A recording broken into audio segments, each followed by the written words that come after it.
আমরা দেখি যে আজকে সবাই তরুণরাই কিন্তু নির্মাণ করতে জানে এবং কালো চুল স্বপ্ন দেখায়, সাদা চুল কিন্তু আর স্বপ্ন দেখাতে পারে না। আমরা সবাই জানি এখন যৌবন যার মিছিলে যাবার তার শ্রেষ্ঠ সময়, এখন যৌবন যার যুদ্ধে যাবার তার শ্রেষ্ঠ সময়। কোন সে যুদ্ধ? বাংলাদেশ গঠনের যুদ্ধ, আপনার কেরিয়ার গঠনের যুদ্ধ। আমরা সবাই সে যুদ্ধে অংশগ্রহণ করবো ইনশাআল্লাহ। আমরা এবার বক্তব্য শুনবো। আমরা একটু আগে শুনেছি যিনি শহীদ প্রেসিডেন্ট জিয়াউর রহমানের সান্নিধ্য পেয়েছিলেন এবং শহীদ প্রেসিডেন্ট জিয়াউর রহমানের সরাসরি কর্মী ছিলেন, কতটা সৌভাগ্য ছিল তার।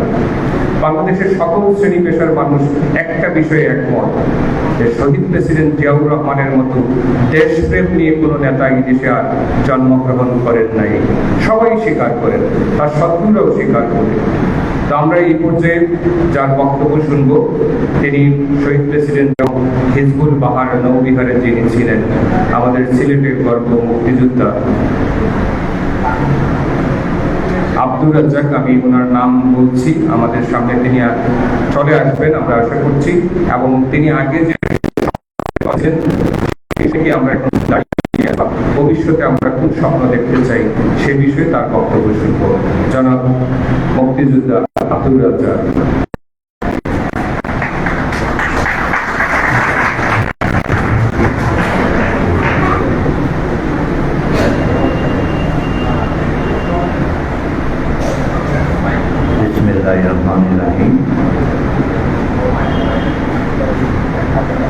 আজকে এই অনুষ্ঠানে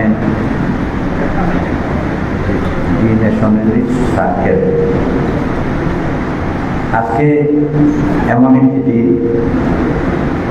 যেই দেশে ডাক্তার কামাল হোসেনের মতো ব্যক্তিরা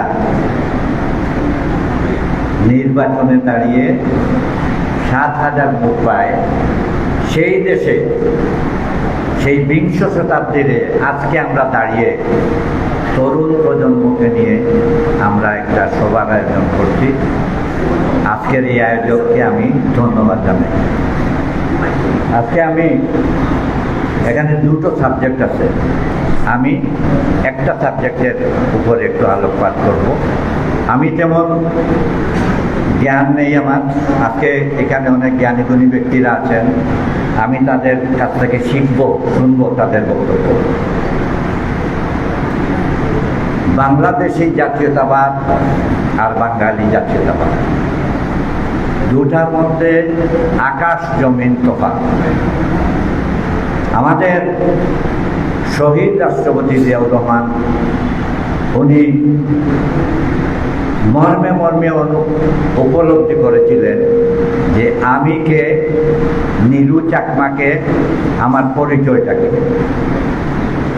এটার থেকেই শহীদ রাষ্ট্রপতি জিয়াউর রহমান বাংলাদেশি জাতীয়তাবাদের ওনাকে রূপকার বলা হয়। 1970 সালে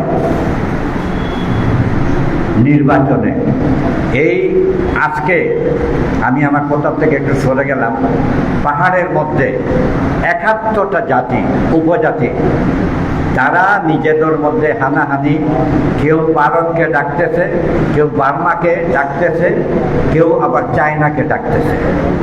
সেই অবস্থাটা কিন্তু হতো না 1970 সালে নির্বাচনে, জাতীয় পরিষদের নির্বাচনে। তখন পাকিস্তান ছিল, 2 জন স্বতন্ত্র প্রার্থী বিজয় লাভ করেছিল। একজন হলেন সিলেটের আমাদের আব্দুল আজিজ মাস্টার, আর একজন হলেন মানবেন্দ্র নারায়ণ লারমা, উনি উপজাতি। 1972 সালে যখন জাতীয়তা নিয়ে আলোচনা হচ্ছিল, ঠিক তখনই বঙ্গবন্ধুর সামনে এই মানবেন্দ্র নারায়ণ লারমা উনি বলেছিলেন, এই জাতীয়তা নিয়ে আলোচনা হচ্ছিল, উনি বলেছিলেন যে বঙ্গবন্ধু শেখ মুজিবুর রহমানকে বলেছিলেন যে আজকে আমি মানবেন্দ্র নারায়ণ লার্মা।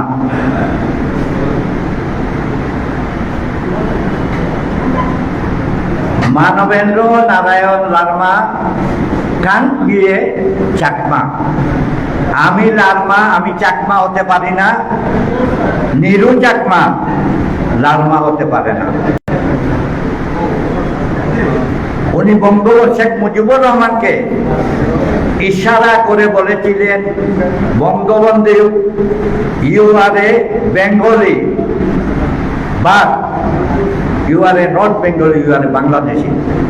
সেইভাবে আমি Larma, Manabendra Larma, I am not Bangladeshi Bangali, I am a Bangladeshi.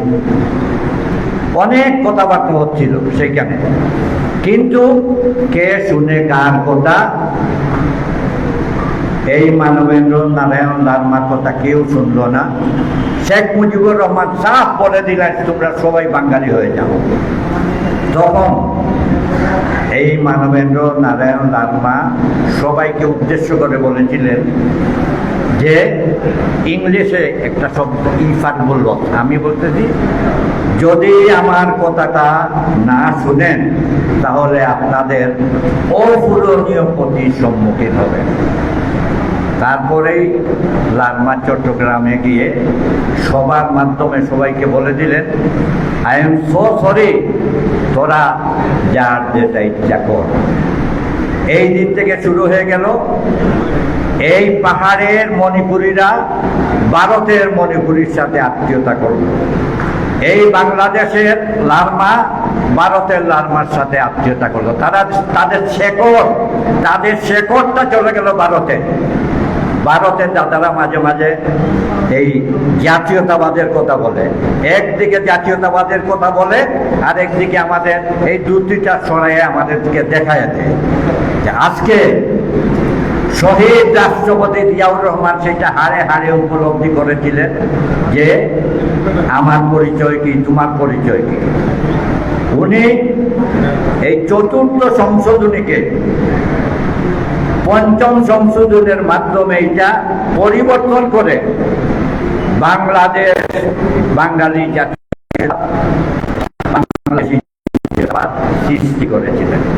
কিন্তু এরপরেও বাড়িরা এখনো আমাদেরকে বিশ্বাস করতে পারে না, তারা আমাদেরকে বিশ্বাসে নিতে পারে নাই, যার জন্য আজকে পাহাড়ে তারা হুমকি দিচ্ছে যে আমরা স্বায়ত্ত শাসন চাই, দিতেছে।